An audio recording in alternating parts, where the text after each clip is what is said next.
मेरे प्यारे हिंदुस्तानियों, मैं रूहानी कंबोज। हरियाणा में बहुत जल्द विधानसभा चुनाव होने वाले हैं और इन विधानसभा चुनावों की आहट सिरसा में भी सुनाई दे रही है। सिरसा में जहां पुराने चेहरे अपनी दावेदारी पक्की कर रहे हैं, वहीं कुछ नए चेहरे भी जनता के बीच में जा रहे हैं। आज हम जहां जनता से उनके आम मुद्दे, उनकी आम प्रॉब्लम पे बात करेंगे और उनसे जानेंगे क्या वो नए चेहरे लाना चाहते हैं या पुराने चेहरे।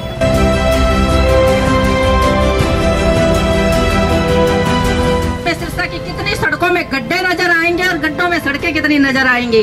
चीजें ना बड़ी कॉमन होती है कि जैसे मान लो मैं सुबह ऑफिस आता हूँ ना जी, मुझे नहा के ऑफिस आना है, अपने पैंट शर्ट अच्छे कपड़े पहन के ऑफिस आना है, ये मेरी रूटीन है। अब मैं अगर ये गिनाऊं जाके कि जी मैं सीए हूँ, मैं रोज नहा के ऑफिस जाता हूँ, आप बोलो ये काम थोड़ी है यार, तो बताया जी सीए क्या करता है। तो ये तो एमएलए के बेसिक चीजें होनी चाहिए कि यहाँ भी सड़कें सही होनी चाहिए, गंदा पानी नहीं आना चाहिए, लाइटिंग की व्यवस्था होनी चाहिए। तो आम काम की तरह है, ठीक जैसे आप ऑफिस में कपड़े अच्छे पहन के आना जरूरी है, ठीक ऐसे एमएलए के बेसिक काम है, कमेटी लेवल के काम है। एमएलए को तो ये सोचना चाहिए बेसिक काम से ऊपर उठ के कि हाँ मेरे टारगेट क्या है कि शिक्षा कैसे अच्छी होगी। सड़कों की आप बात कर रहे हो तो कई कॉलोनियां ऐसी हैं, इस सच्चाई को हम इग्नोर नहीं कर सकते, तो इस पे क्या कहें। जैसे अब सिरसा में अब आप देख लीजिए, मान लीजिए 10 मिनट 15 मिनट लगातार बारिश आ जाए तो सिरसा का हाल बुरा हो जाता है, पानी पानी हो जाता है सिरसा, और बहुत सारे नुकसान होते हैं उससे लोगों को।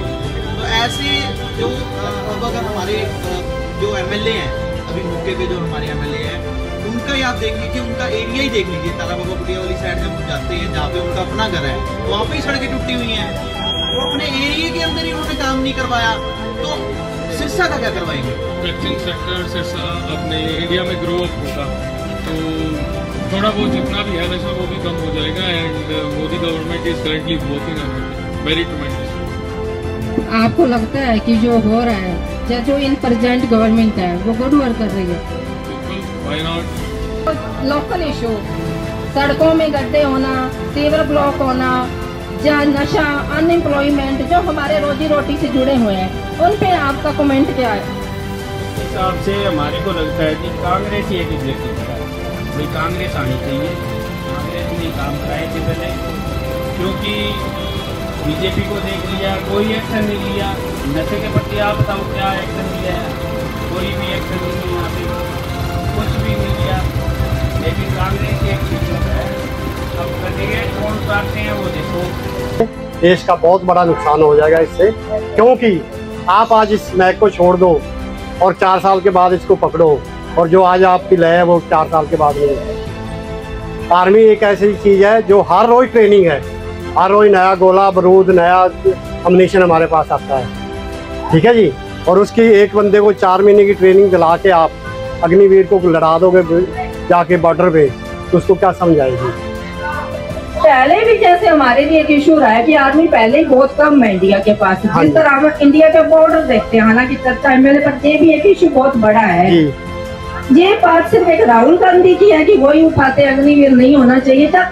खुद मोदी जी को भी एक बार सोचना चाहिए कि कहीं आवाज आ रही है, इसमें दोबारा थिंक अबाउट करना चाहिए। ना तो राहुल गांधी जी आर्मी में गए, ना मोदी जी गए हैं। एक ड्रेस डाल के एक दिन जाने से कोई आर्मी मैन नहीं बनता है। हमने 28 साल नौकरियां करी हैं बहुत की, ठीक है जी।